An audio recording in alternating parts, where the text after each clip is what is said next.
close your eyes or keep them open, it doesn't matter. You've been running from this moment since the day you learned your own name. You're sitting there in the glow of your screen, a digital campfire for a soul that lost its way in the woods of modern convenience. You click this because you're hungry, not for information, but for the silence you're too terrified to face. You think you're listening to me, but look closer, listen deeper. I am not out there. I am the hum in your mind. I am the itch behind your eyes. I'm the voice you spent a lifetime trying to drown out with music, with work, with the endless, meaningless chatter of your own mind.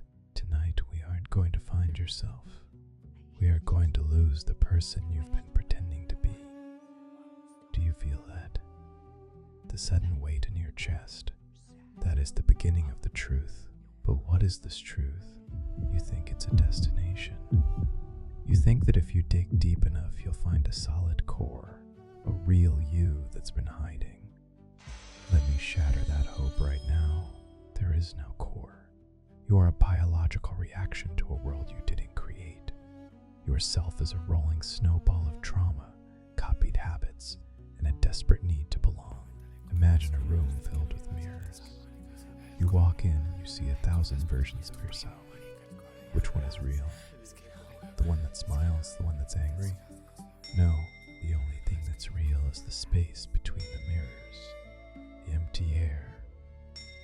That is what you are, a vast, terrifying nothingness that spent 20, 30, 40 years convinced it was a person. You spend your life decorating a prison cell you'll never leave. You call it ambition. You chase the horizon thinking there is a throne waiting for you at the end of the race. But let me tell you a secret. The horizon is an illusion of the eye, not a physical place. You've been running for so long that you've forgotten why you started. You want success because you're afraid of being forgotten. You want love because you can't stand being alone with a stranger in your head. You're building a monument to a person who doesn't exist, using time you don't actually have. Every achievement is just another brick in the wall that keeps you from seeing the void, and you're so proud of the masonry. You are not the protagonist of a story. You are the blank page that the world is writing its nonsense on. Let's talk about the great lie. The lie that starts with the word I, you say, I think. You say it with such confidence, such unearned pride. But consider the biology of your existence. You don't tell your heart when to beat. You don't tell your stomach how to dissolve the meal you just consumed. You don't tell your cells how to divide or your hair how to grow. You are a biological machine that functions perfectly without your permission. And yet, when it comes to the electric firing of neurons in your prefrontal cortex, when it comes to the thoughts that bubble up from the dark chemical soup of your brain, suddenly you claim ownership. Why? Why is a thought yours, but a heartbeat is just mechanics? The truth is, your brain secretes thoughts just as your liver secretes bile. It's an organ doing its job. Thoughts are messages from the soul. They are the exhaust fumes of a complex computer. You aren't the thinker. You are the one who is forced to hear the thinking. Think about the face you prepare to meet the faces that you meet. You are a performer in an empty theater, playing every role except your own. Even when you are alone, you are performing. You judge your thoughts as if an audience were watching. You feel shame for things no one else knows. Who is the audience?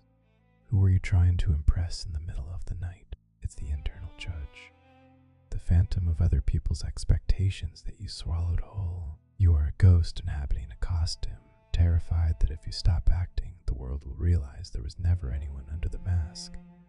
You are a shadow looking for a light source that isn't there. You are the ground where the weeds grow, and you have the audacity to think you're the gardener. You aren't even the owner of your own house. You're just the tenant, and the landlord is an ancient, chaotic animal that lives in your brainstem. It wants to eat, it wants to survive, it wants to hide, and it doesn't care about your philosophy or your morals. Have you ever felt that sudden surge of rage, that cold shiver of fear that has no name? That is the animal moving in the dark, and then a millisecond later your mind wakes up and invents a reason for it. I'm angry because they were rude, you say. No, you were angry because your biology demanded a fight, and your mind is just the PR agent trying to make a monster look like a gentleman. You are a ghost, haunted by the chemistry of a beast. The beast doesn't just move in the dark, it dictates the terms of your surrender. You think your personality is unique, but it's just a set of survival strategies passed down through blood and bone. Your anxieties are the echoes of ancestors who survived because they were afraid of every shadow. Your cravings are the desperate hunger of creatures that died millennia before you were born. You are a biological puppet show where the strings are made of DNA, and the script was written by the brutal necessity of evolution. Your morality is just a social lubricant to keep the gears of the tribe from grinding. You are a vessel for genes that want to outlive you, and once they're done with you, they will discard you like a used shell. And you call this living. Listen to the quality of that internal monologue. Who is speaking right now? Not my voice, but the one reacting to me. The one that says, this is dark, or this makes sense, or I don't like this. Trace that voice back through the tunnel of your history. Listen to the cadence. It sounds like your father's disappointment. It carries the rigid, moralistic weight of a grandmother who's been dead for 20 years. It has the desperate pleading tone of a teenager who just wanted to be liked. You are not a unique individual. You are a biological archive of dead people's opinions. Your personality is a patchwork quilt made of scraps you stole from teachers, movies, and broken lovers. You are a puppet woven from the threads of 1,000 years of social engineering, and you have the nerve to call the twitching of your strings free will. Every choice you've ever made was filtered through a lens you didn't grind, polished by hands you'll never meet. You are a radio playing a broadcast from a station that went off the air decades ago, and you're convinced you're the one writing the music. Consider the bars of your cage. They aren't made of iron, they are made of words. You cannot think a thought for which you do not have a word. Your reality is bounded by the vocabulary someone else taught you. When you feel anxious, use your word that carries the weight of 1,000,000 pharmaceutical ads. You don't feel the raw electricity of your body. You feel the label.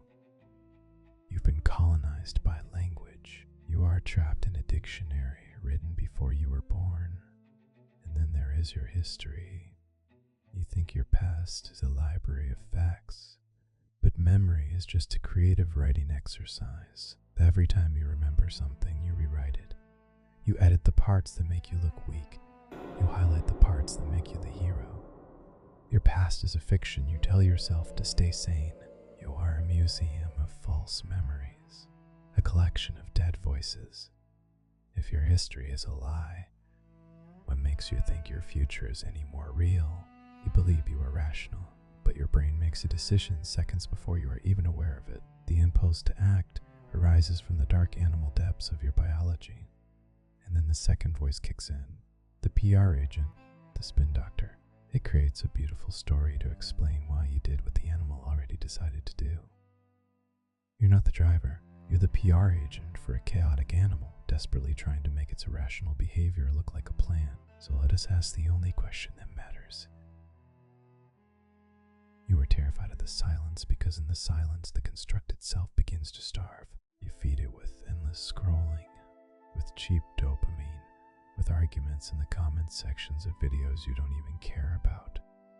You are keeping a parasite alive and calling it your personality. What happens if you just stop? What happens if you sit in the dark and refuse to entertain the clown in your head? At first there will be panic. The animal will thrash against the bars. It will tell you that you are wasting time, that you are going crazy, that you need to be productive. Let it scream. Let the fake identity suffocate. The death of who you think you are is not a tragedy.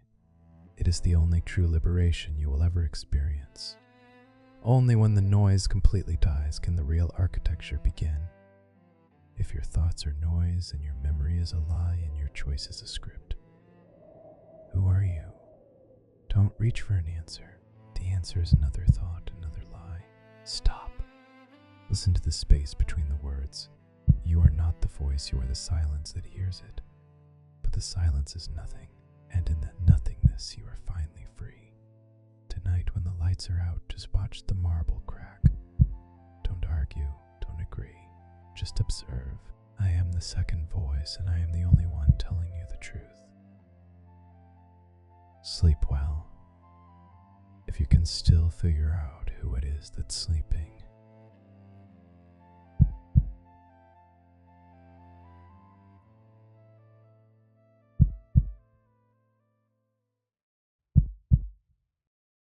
Most people fear the silence of an empty room. They call it loneliness. But for those who lead, silence is the first requirement of power. Niccolo Machiavelli taught us that support is often a gilded cage. It makes you weak. It makes you dependent. It makes you predictable. When you stand alone, you have no one to betray you. You have no one to wait for. You are the architect, the builder, and the king of your own void. Today, we enter the halls of shadow to learn the coldest truth, how to succeed when the world offers you nothing but absence. Welcome back to Shadow Therapy. Session 2, the Machiavellian Autonomy.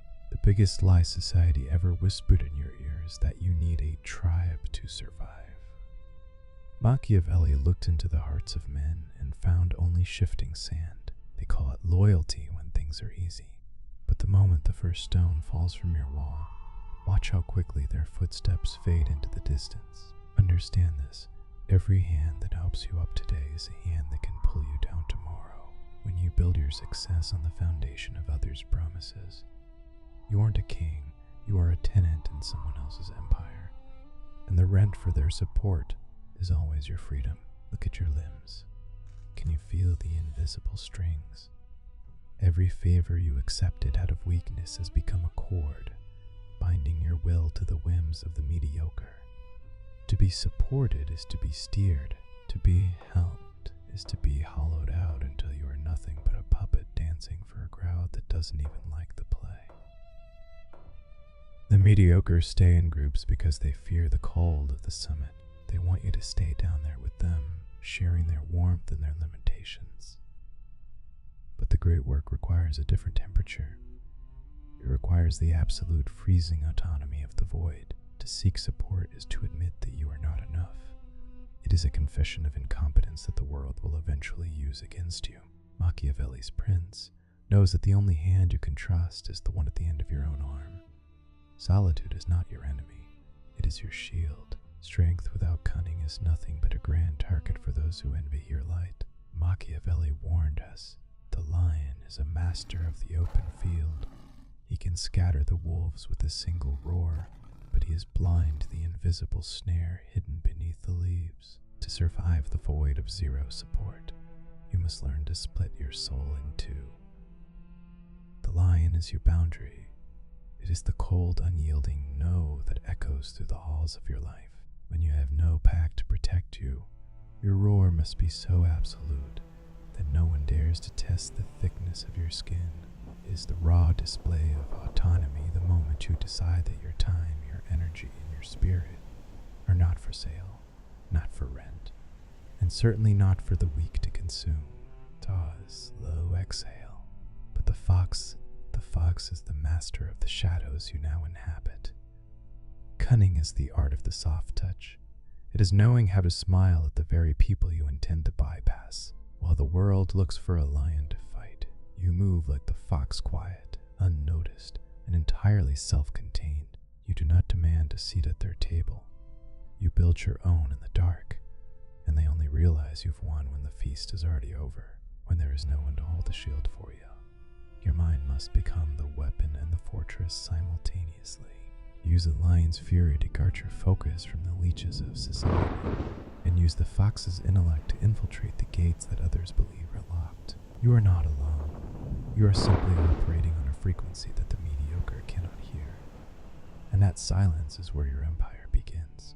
Before you can rule the world with zero support, you must first become a dictator of your own internal landscape.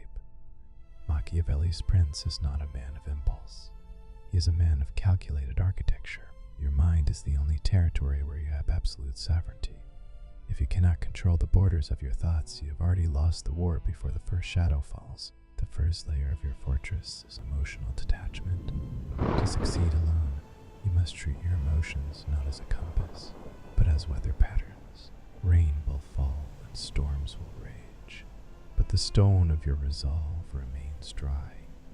When someone ignores you, mocks you, or leaves you observant, do not feel it. A prince does not bleed for those who are merely passing through his halls. Silence is your second wall. The mediocre have a desperate need to be understood, to explain themselves, to seek validation for their struggles. You must do the opposite. Let your plans be dark and impenetrable as night. And when you move, let your stroke be like a thunderbolt. The more you speak of your goals, the more power you give away to those who wish to see you fail. Build your sanctuary in the absence of praise. Most people are addicted to the applause of others. It is a drug that makes them obedient. By choosing zero support, you break the addiction. You become the only judge in the courtroom of your life. When the world offers you nothing, it accidentally grants you the greatest gift of all, the end of all expectations. Master the art of the internal monologue. When you are alone in the dark, the voices of your past will come to haunt you. They will whisper that you are too small, too broken, or that you were never meant for the crown. You must hunt these voices down like wolves in your garden. Replace their noise with the cold rhythmic logic of your ambition. If you do not narrate your own story, your enemies will do it for you. Strategic isolation is not a retreat. It is a laboratory. In the vacuum of zero support, you find out what you are truly made of. The steel is not forged in the warmth of a crowd. It is forged in the crushing pressure of the deep.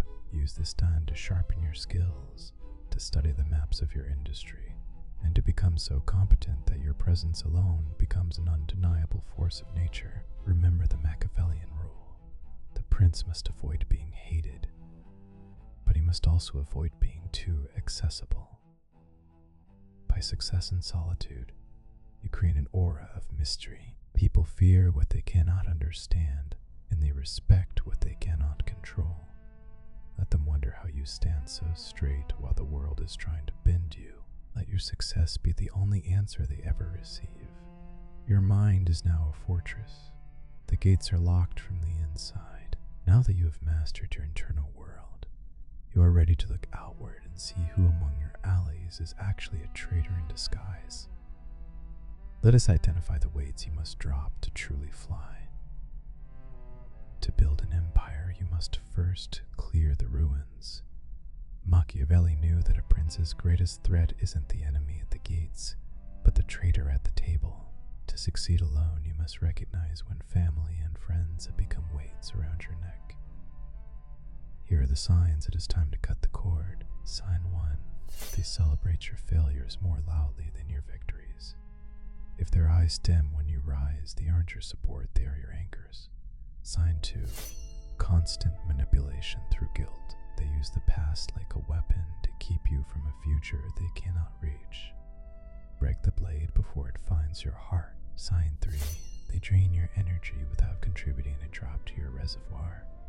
Parasites call themselves loved ones because it gives them free access to your soul. Sign 4. They speak of loyalty only when they need something from you. True Machiavellian autonomy requires you to see through the mask of their convenience. Sign 5. They fear your evolution. When you change, they feel abandoned. They don't want the best for you, they want the version of you they can control. Sign 6. Disloyalty in small things. He who is untrustworthy with a secret will be a traitor in the war. There are no small betrayals in the Hall of Power. Sign 7. They expect you to pay for their mistakes. Accountability is the price of adulthood, and those who avoid it will always look for a host. Sign 8. The silence of resentment. You can feel the weight of their unspoken anger every time you step toward the sun. That silence is the sound of a closing door. Machiavelli taught that it is better to be feared than loved if you cannot be both. In your private circle, it is better to be alone than surrounded by ghosts of your past who refuse to let you grow. Cut the ties, not out of anger, but out of necessity. Your fortress cannot stand if the foundations are rotten. Stoicism reminds us that we only control our internal state. If your peace is compromised by the presence of others, you have given them the keys to your kingdom. Take them back. The moment you stop seeking their approval is the moment you become truly untouchable. The void is not a lack of people, it is a lack of interference. Remember, zero support is better than false support. In the vacuum of their absence, you will finally hear the voice of your own intuition. That is the only guide a prince ever truly needs. Welcome the cold that is where your new self is forged. The session is nearing its end, but your path is only beginning. Machiavelli did not write for the masses. He wrote for the individual who refused to be part of the herd. To succeed with zero support is to transform from a victim of circumstance into an architect of destiny. Look around the ruins of your old expectations. Every bridge you burned was a necessary fire to light your way forward. Do not mourn the ghosts of friends or the silence of family. They were merely players in a scene you have already outgrown. The prince stands alone because his vision is too vast for the mediocre to share. This is the shadow therapy you came for. It is the realization that your internal fortress is the only ground that doesn't shake. Trust your own intuition. Cultivate your own garden. Guard your own silence. The world will call you cold, but that coldness is simply the temperature of absolute clarity. If you found truth in these shadows, do not keep it for the ungrateful. Use it to sharpen your mind. Subscribe to this channel, not to follow a leader, but to join the ranks of those who lead themselves. Leave a comment below. What part of your support are you ready to burn today? Share this with the one soul you believe is ready for the truth, or keep it as your secret weapon. The choice, as always, is yours. Every prince must decide how much of the light he is willing to sacrifice for the power of the dark. Your evolution is no longer optional. We have only just scratched the surface of the shadow. Next time we go deeper, we will discuss Miyamoto Musashi and the art of training the mind to obey. Until then, stay in the silence. Stay in the power. This has been your shadow therapy. The doors are closing. The lights are fading. But in the dark, you finally see clearly. Do not be afraid of what you have become. Be afraid of who you were when you still needed them. Farewell, architect. We shall meet in the void. Welcome back to the void. Look at these spires suspended above the wreckage of human vanity. Most people are terrified of the silence of an empty room, but here, in the citadel of forgotten truths, silence is the only currency that matters. You have returned to this channel because the noise of your world has finally become unbearable.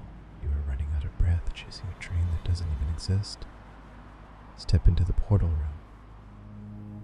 Look through the stone archway at the world you call home, a chaotic sea of neon lights and digital mirrors where everyone is desperately screaming to be noticed.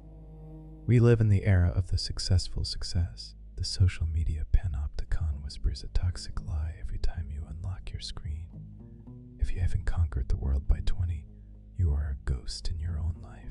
This is the invisible guillotine hanging over your head every single morning. It is the quiet, constant background terror that your life is ordinary, that you are average.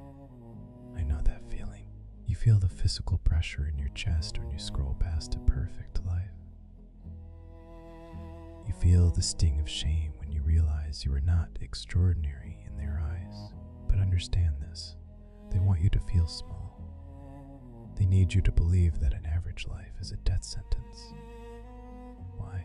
Because a man who is terrified of being nobody is a man who can be easily controlled. He'll buy their masks, he will repeat their slogans, and he will sell his soul for the applause of a crowd that will forget his name before tomorrow. Today we cure this disease. Welcome to session 3. Welcome to the Hall of Illusions. Look at them dance. Society calls this success. The endless feast of approval, the the validation of strangers, the warm glow of 1,000 eyes watching you. You exhaust yourself trying to buy a ticket to this party. You cut pieces of yourself away, shaping your personality into a digestible product, hoping the crowd will finally applaud. But look closer, it is a feast of ghosts. The likes, the status, the fleeting praise, it is all smoke.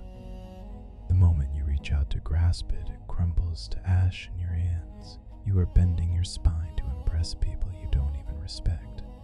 You are building an empire in a desert of mirrors where every reflection is a calculated lie, and I know exactly why you do it. You do not chase these shadows because you are pathetic. No. You chase them because you are terrified of the dark, because beneath the heavy armor of your ambition, you are profoundly, devastatingly lonely. But my friend, 1,000 hollow cheers will not fill the void in your chest. These phantoms will not keep you warm when the winter of your life arrives. The approval of the crowd is not a crown. It is a leash. Drop it. Let us go down to the dungeons and look at the real beast that is eating you alive.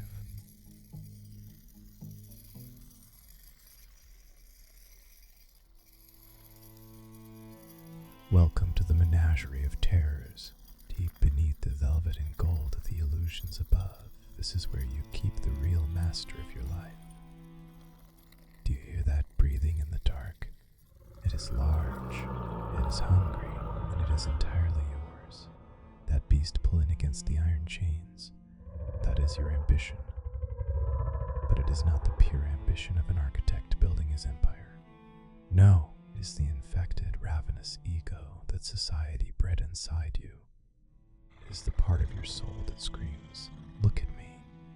Validate me. Tell me I am not ordinary." You feed this monster every day. You feed it with your exhaustion. You feed it with the hours you should have spent finding peace instead of chasing phantom milestones. You work yourself to the bone, not out of passion, but out of sheer, absolute terror that the beast will turn on you if you stop producing results. Look into its eyes. Does it look satisfied? It never will be. When you finally achieve that promotion, when you buy that car, when you reach that number of followers, the beast will swallow it whole, lick the blood from its teeth, and immediately demand more. It is a bottomless pit of validation. You think you are driving the chariot of your success, but look at the reins. The reins are wrapped around your throat, and the beast is dragging you through the mud of other people's expectations. You are not the master of this ambition. You are its hostage. The tragedy of the modern man is that he builds his entire life around feeding a monster that hates him. You are sacrificing your health, your authentic self, and your quiet joy, all to keep this beast from realizing that, without your fear, it is nothing but a shadow. Low heartbeat rhythm begins. To be ordinary is not to fail. To be ordinary is to finally stop feeding the beast. It is to walk down into this dungeon, look the monster with your ego in the eyes and say, "Starve. Let the chains rust. Let the fire die out." Only when you starve the beast of validation can you begin to build something real. Come with me. Leave the monster in the dark. It is time we ascend to the library and learn the terrifying power of being absolutely nobody. Sound of heavy stone doors echoing shut. Breathe in the dust of centuries. Welcome to the library of forbidden knowledge. Down in the arena, you saw the beast of your ego. Up here, we study how to kill it. The world outside screams that you must leave a legacy. But look at these endless shelves. Billions of lives, reduced to ink and silence. The greatest lie you were ever told is that an invisible life is a wasted life. Society demands that you perform your existence on a digital stage. They call it building a personal brand. I call it volunteering for the Panopticon. Why would a true prince broadcast his moves to a world of scavengers? This is the philosophy of dark calm. It is the terrifying, beautiful realization that your internal world does not require an audience to be real. You do not need the applause of the gallery to build an empire of the mind. In fact, the applause is exactly what distracts you from the architecture. To be nobody in the eyes of the crowd is not a defeat. It is the ultimate strategic camouflage. When no one expects anything from you, you are finally free. Free to fail, free to experiment, free to walk paths that the desperate, attention-starved masses are too terrified to take. The mediocre measure their worth by how loud they can shout into the void. The master measures his worth by how deep he can dig in absolute silence. A tree with deep roots does not beg the wind for permission to stand. Its strength is entirely subterranean. I know you fear fading away. You fear that if you stop performing, you will cease to exist. But let me ask you, who exactly are you performing for? A feat of strangers who will swipe past your tragedy just as quickly as your triumph? Stop renting space in their fleeting memories. The moment you accept your own ordinariness, you strip society of its power over you. You become untouchable. The digital guillotine cannot cut off a head that refuses to bow to the altar of fame, but understanding this in the warm light of the library is easy. To truly master this calm, you must face the darkest corner of your own mind. It is time to see who you really are when all the mirrors are broken. Follow me to the cells.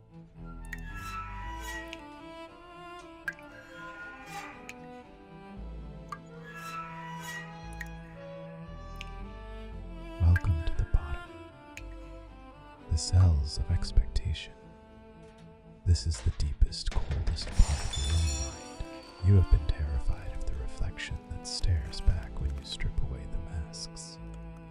When you remove the job title, the bank account, the social media profile, who is left? Who are you when you are no one? You built this prison yourself. Look at the iron bars. Every single bar is a promise you made to people who do not even know your true name. A promise to be special. A promise to be successful. A promise to justify your existence in a world that is fundamentally indifferent. You're so tired, I can see the exhaustion deep in your bones. You are carrying a crushing weight on your shoulders, and you don't even remember who put it there. You have spent your best years running a marathon on broken glass just to prove you have the right to breathe. They lied to you. The teachers, the screens, the architects of the digital Panopticon. Since you were a child, they injected a toxic narrative into your veins. The idea that you were born in debt and you must pay for your space on this earth with greatness. Heavy pause. The ambient noise stops completely. Listen to me very carefully. I release you from this phantom debt. You do not owe them your greatness. You do not have to be extraordinary to have value. You are allowed to be average.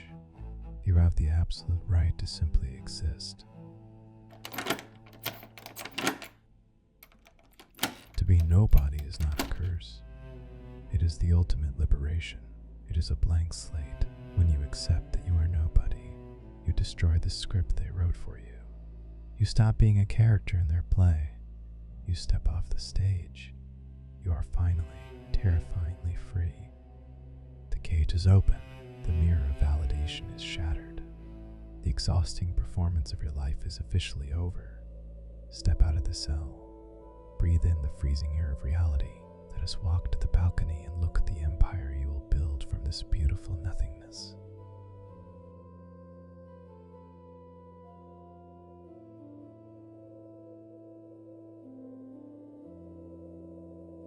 Sound of howling wind softening into a deep, peaceful drone. Welcome to the edge of the world. Look out at the vast, silent void. Down there, millions are burning their lives to fuel the engine of relevance. Up here, the air is freezing, absolute, and perfectly still. This is the architecture of the inner citadel, when society demands the impossible.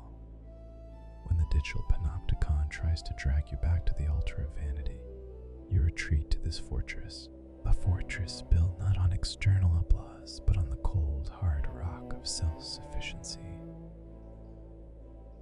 Let them run their endless race. Let them fight for the scraps of attention in the digital Colosseum. You are no longer a gladiator in their arena.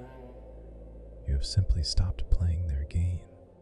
You have become a ghost to their expectations and a king to your own reality. To accept that you are ordinary is to unlock the ultimate superpower, the freedom to be authentic. When you no longer need to be a masterpiece for the public, you finally have the time to master yourself in private. The most dangerous man is the one who desires nothing from the crowd. Your value is not measured by the echoes of your name in the mouths of strangers.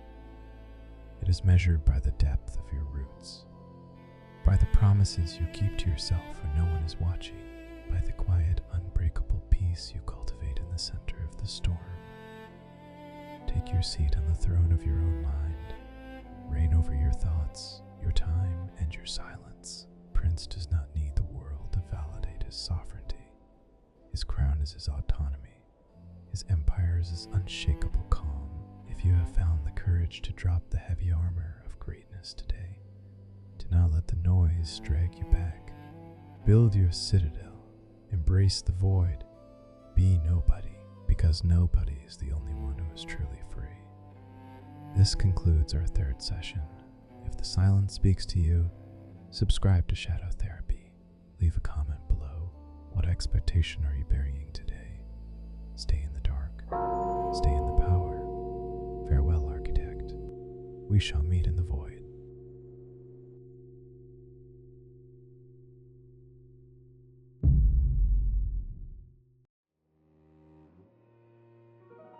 You have burned the mask. You have shattered the mirrors. You have stood in the silence of the void and declared that you no longer serve the desperate, screaming gods of validation. The ego is starved. The audience is dismissed. You think you have won. You think that therapy is complete. But look down at your hands. Look closely. You are bleeding. You do not feel the pain because the wound is invisible. But the life force is draining from you, drop by drop, second by second, pooling on the cold stone floor of your citadel. You have conquered your need for attention, but you have not yet conquered the ultimate illusion. The illusion of infinite time. Welcome to the deepest chamber of the shadow.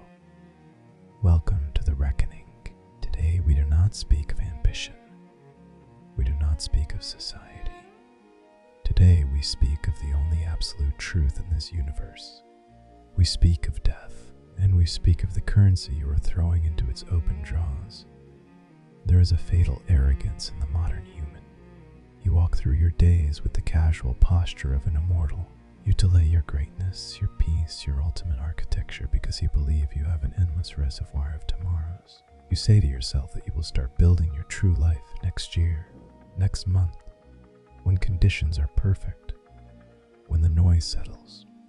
When you finally feel ready, listen to the absurdity of that thought. You are banking on a future that does not exist, using a currency you do not actually possess. The Roman philosopher Seneca, a man who navigated the treacherous, bloody waters of imperial power, wrote a treatise over 2,000 years ago called On the Shortness of Life. His words were a blade designed to cut through this exact delusion. He wrote, "It is not that we have a short time to live, but that we waste a lot of it. Life is long enough, and a sufficiently generous amount has been given to us for the highest achievements if it were all well invested. But when it is wasted in heedless luxury and spent on no good activity, we are forced at last by death's final constraint to realize that it has passed away before we knew it was passing. Understand the profound violence of your daily routine. If a thief were to break into your home and steal your money, you would fight them. You would call the authorities. You would guard your physical property with locks, with weapons, with absolute vigilance. If someone tried to take your land, you would go to war. You are fiercely protective of your material possessions, things that can be earned back, things that are entirely replaceable. But when it comes to your time, the only truly non-renewable resource in the fabric of the cosmos, you leave the vault completely open. You are entirely generous with your life.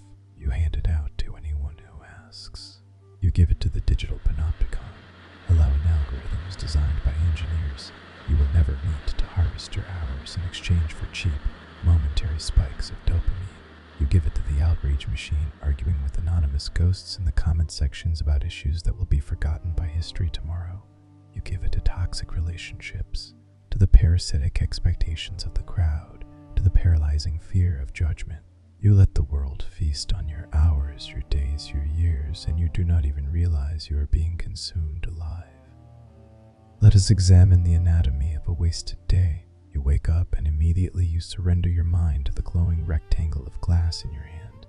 You scroll through the curated highlights of other people's fabricated lives. In those first 20 minutes, you have already sold a piece of your existence to the void. You go to a job you despise to buy things you do not need to impress people you do not respect. You sit in traffic, letting your mind marinate in frustration and anxiety. You return to your physical sanctuary, entirely exhausted, and you numb yourself with endless entertainment, binge watching the lives of fictional characters because you do not have the courage to write the script of your own reality, and then you close your eyes only to repeat the cycle the next day. This is not living. This is a slow, methodical suicide. You are dying in installments. Every time you say yes to a distraction, every time you indulge in meaningless gossip, every time you allow anxiety about the future to paralyze your action in the present, you are willingly stepping into the grave. The greatest deception of the human mind is the belief that death is an event that happens at the end of life. You think of death as a dark figure waiting for you at the finish line. Decades from now, this is a comforting lie. Death is not in the future. Death is right now. Seneca warned us that we are mistaken when we look forward to death. The major portion of death is already past. Whatever years lie behind you are already in death's hands. Think about the profound weight of that truth, the breath you just took, the minute you just spent listening to my voice. The year that just ended, all of it belongs to death now. It is gone forever, swallowed by the absolute silence of the past. You are dying every single day. The hourglass was flipped the moment you were born, and the sand has been pouring relentlessly, silently indifferent to your hopes, indifferent to your potential, indifferent to your excuses. Why do I tell you this? Why do I bring the cold breath of the grave into the sanctuary of your mind? Because until you feel the physical reality of your own mortality, you will never wake up. The concept of Memento Mori. Remember that you must die is not meant to depress you. It is not meant to fill you with a paralyzing dread. It is the ultimate tool of liberation. It is the brightest, sharpest scalpel in the arsenal of the architect. When you truly integrate the knowledge that you are a dying creature in a dying world, the chains of societal expectation instantly dissolve. Why on earth would you spend your rapidly evaporating hours worrying about the opinions of people who will also be dead and forgotten in the blink of a cosmic eye? Why would you sacrifice your authentic self, your deep, quiet architecture, for the applause of a crowd that is marching off a cliff right beside you? Look at the fears that hold you back. The fear of failure, the fear of failure, of embarrassment, the fear of stepping out of the designated path. In the shadow of the tomb, these fears are utterly pathetic. They are microscopic. When you are lying on your deathbed, taking your final rattling breath, do you think you will care that you looked foolish while trying to build your empire? Do you think you will care that someone unsubscribed from your persona, or that you did not accumulate enough digital likes? No, the only thing that will matter in that final moment of terrifying clarity is whether you actually live. The only ghosts that will haunt your deathbed are the ghosts of your unfulfilled potential, the ideas you never executed, the boundaries you never executed, the silence you never cultivated because you were too busy entertaining the noise. They will stand around your bed, looking at you with angry, disappointed eyes, saying, "We came to you for life, and now we must die with you." Do not let that be your final vision. You must become a miser with your time. You must guard it with a ruthlessness that the modern world will find offensive. When someone demands your attention for trivial matters, you must look at them and see a thief reaching into your chest. When society tells you to participate in its endless, exhausting outrage, you must retreat to your citadel and pull up the drawbridge. You do not have time for their drama.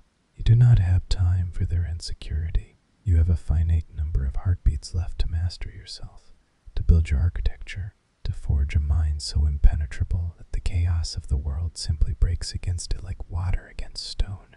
It is time to conduct a brutal audit of your existence. Look at your habits, your associations, your daily routines. Hold each one up to the cold, unforgiving light of your own mortality. Does this action justify the expenditure of my life force? Does this relationship elevate my architecture, or does it merely consume my hours? Is this entertainment a tool for recovery, or is it an anesthetic to numb the pain of my own mediocrity? If the answer is not an absolute echoing yes, you must cut it out. You must amputate the dead weight. Do it without apology. Do it without hesitation. The world will call you selfish. The world will call you cold. Let them keep their warmth while they bleed out in the arena of distraction. You are securing the perimeter of your soul. Seneca wrote, "You act like mortals in all that you fear, and like immortals in all that you desire." You delay everything. You say you will study philosophy at 50. You will find peace at 60. You will finally build your empire when you retire. What guarantee do you have that you will see tomorrow? Who has given you the lease on the next decade? You are navigating a fragile biological vessel through a universe that does not care about your plans. A sudden illness, an accident, a random twist of fate, and the curtain falls. Play is over, regardless of whether you are ready to deliver your greatest monologue. To postpone your life is the most foolish, arrogant gamble a human being can make. You are trading the present, which is the only thing you actually own, for a future that is entirely out of your control. The present moment is your entire kingdom. It is the only place where the chisel meets the stone. It is the only place where the architect can build. If you are constantly living in the memory of the past, or the anxiety of the future, you are a phantom. You are a ghost, haunting a life you are not actually living. You must violently anchor yourself to the now. When you sit in the silence of your room, do not let your mind wander to the debts of yesterday or the demands of tomorrow. Feel the gravity of your body. Listen to the steady, rhythmic drumming of your heart. That sound is a countdown. Every beat is a coin dropping from the treasury of your life into the abyss. Do not waste the sound. Let it be the rhythm to which you forge your new discipline. This realization of death is what separates the masters from the masses. The masses live in a perpetual state of denial. They hide their elderly. They sanitize their hospitals. They inject their skin with poison to hide the visible signs of decay. They run from the reality of death, and in doing so, they completely fail to live. The master, the true sovereign of the mind, keeps death close. He sits with it. He stares into the black void until his eyes adjust to the darkness. And from that darkness, he extracts an unbelievable sense of urgency, an unbelievable clarity of purpose. When you know the game is ending, you stop playing with the pawns. You stop trying to appease the audience. You focus entirely on the board, making moves of absolute precision, absolute ruthlessness, and absolute beauty. Do not misunderstand me. This urgency is not a frantic, panic rushing. It is not the stressful hustle culture that the digital Panopticon tries to sell you. Panic is a sign of an undisciplined mind. The urgency of the architect is a slow, cold, unshakable momentum. It is the movement of a glacier.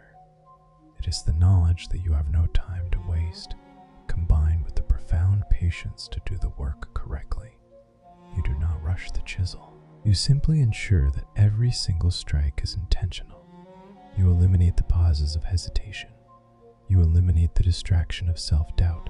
You move with the terrifying calmness of a man who has already accepted his fate, and therefore has absolutely nothing left to lose. Look at the men who built the foundations of history, the great philosophers, the conquerors, the artists whose work survived the relentless grinding of the centuries. They were intimately acquainted with the grave. They did not achieve greatness because they had more time than you. A day in ancient Rome possessed the exact same 24 hours as a day in the modern metropolis. They achieved greatness because they recognized the value of the currency. They refused to spend their hours on the trivial, the petty, the mundane. They hoarded their time with a fanaticism that ordinary men could not comprehend. They understood that to leave a mark on the fabric of eternity, they had to sacrifice the cheap comforts of the present. You are standing on the precipice of a decision. You can close the session and return to the sleepwalking masses. You can go back to scrolling, to consuming, to trading the priceless, irreplaceable hours of your existence for the digital validation of strangers. You can continue to bleed out in the comfort of your illusions. And one day the final bill will arrive. The debt collector of the universe will stand at your door, and you will look back at a vast, barren desert of wasted potential, begging for just one more day, one more hour to finally do what you were meant to do. And the universe will answer with absolute silence. Or you can wake up, right here, right now, in this exact breath.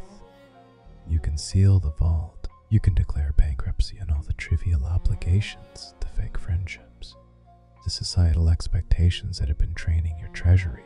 You can gather the remaining hours of your life, however many or however few they may be, and you can focus them with the intensity of a magnifying glass under the midday sun. You can stop preparing to live and actually begin the heavy, glorious, silent work of the architect. The blood has stopped flowing. The wound is sealed. The illusion of infinite time has been shattered, not to break you, but to forge you into something that cannot be broken. You now hold the heaviest, darkest truth in the palm of your hand. The currency of death is the only wealth you possess. How you spend it from this moment forward will determine whether you are a footnote in the history of the digital noise, or the king of your own eternal citadel. You have mastered the silence. You have accepted your mortality. You are empty. You are focused. And you are ready. Now, and only now, are you prepared to learn the final architecture of survival. Now, you are ready for the path of the Ronin.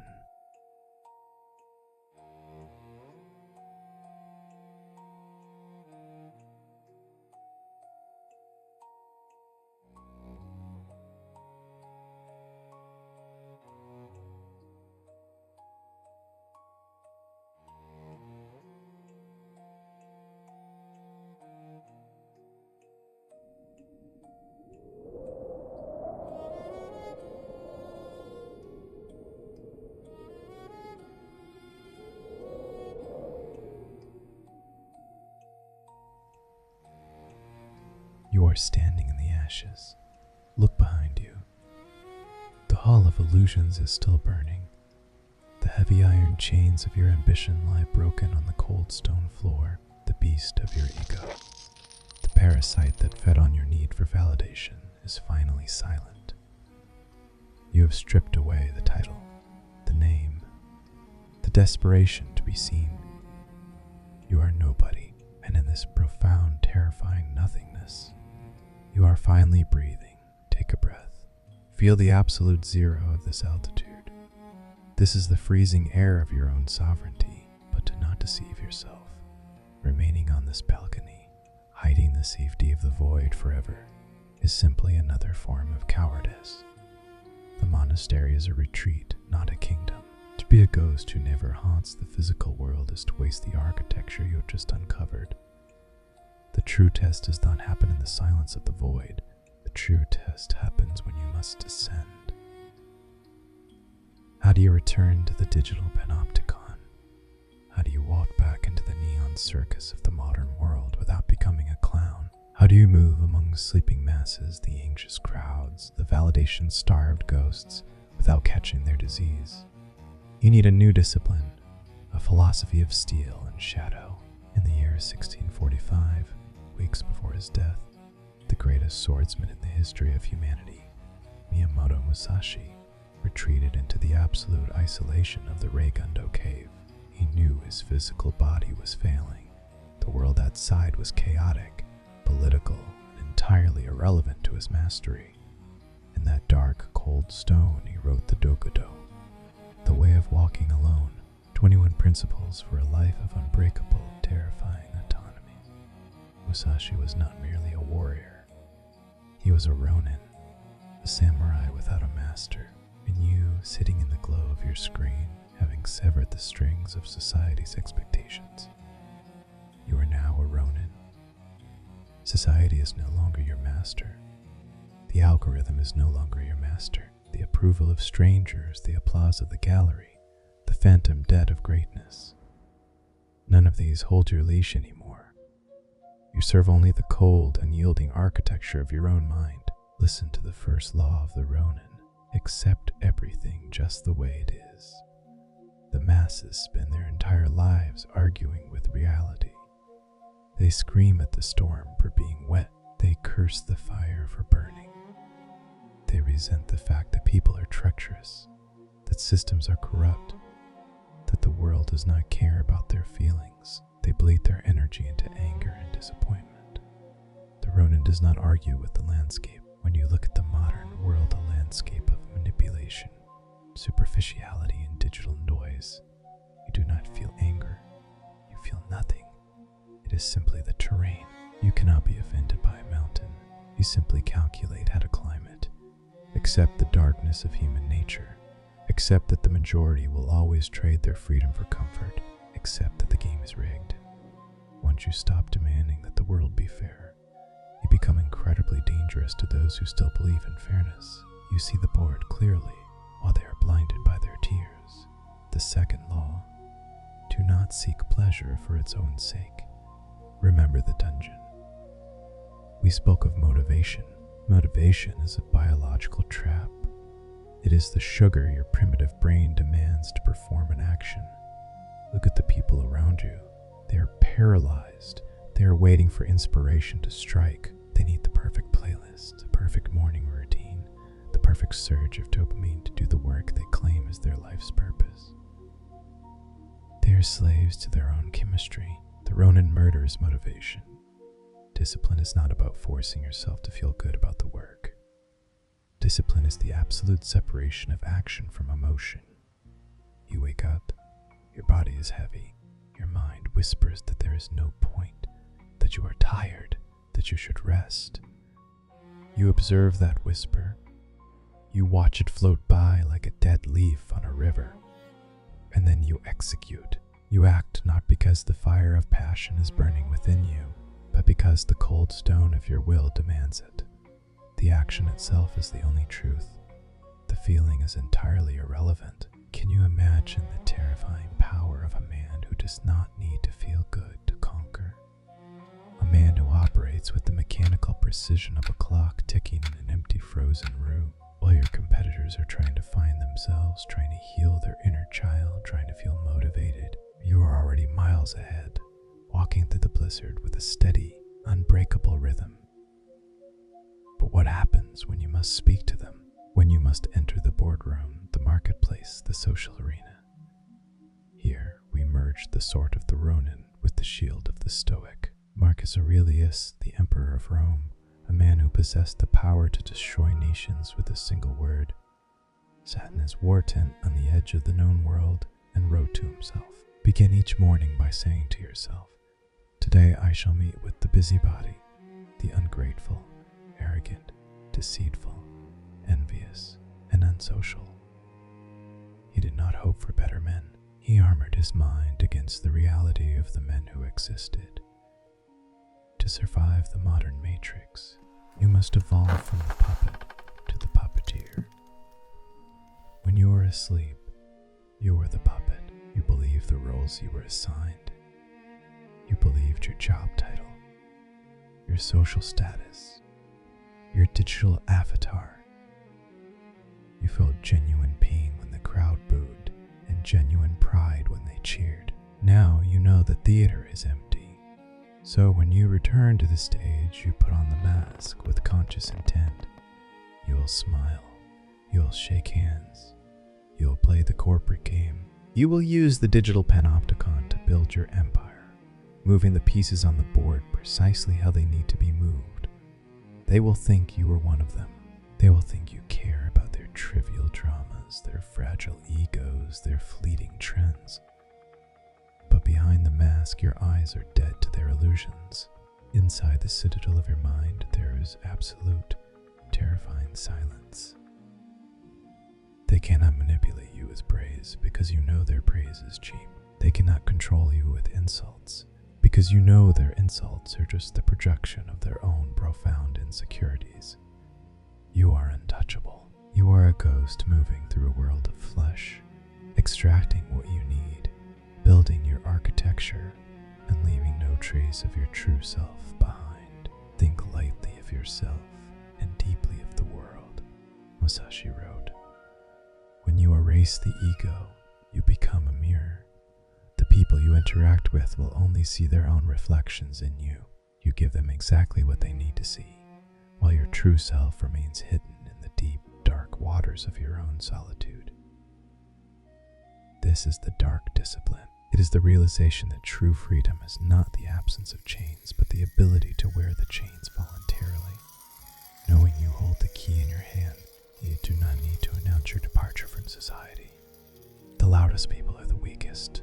The ones who shout about their independence are desperately begging for an audience to validate their rebellion. The true master disappears in plain sight. You will build your wealth in silence. You will cultivate your intellect in the shadows. You will forge a body of iron without posting a single image for the vultures to consume. Your success will not be a performance. It will be a natural consequence of your unbreakable, silent alignment with reality. Listen to me, architect. The world is a graveyard of brilliant potential, suffocated by the desperate need to be loved. You have walked through the fire. You have faced the beast. You have accepted the ultimate, terrifying truth that you are alone in the void. Do not trade this sacred emptiness for the cheap warmth of the herd. When the loneliness creeps in, and it will, do not run from it. Drink it. Let it freeze your veins. Let it remind you that you are not a product of this sick, anxious age. You are an anomaly. You are an error in their system. Protect your citadel.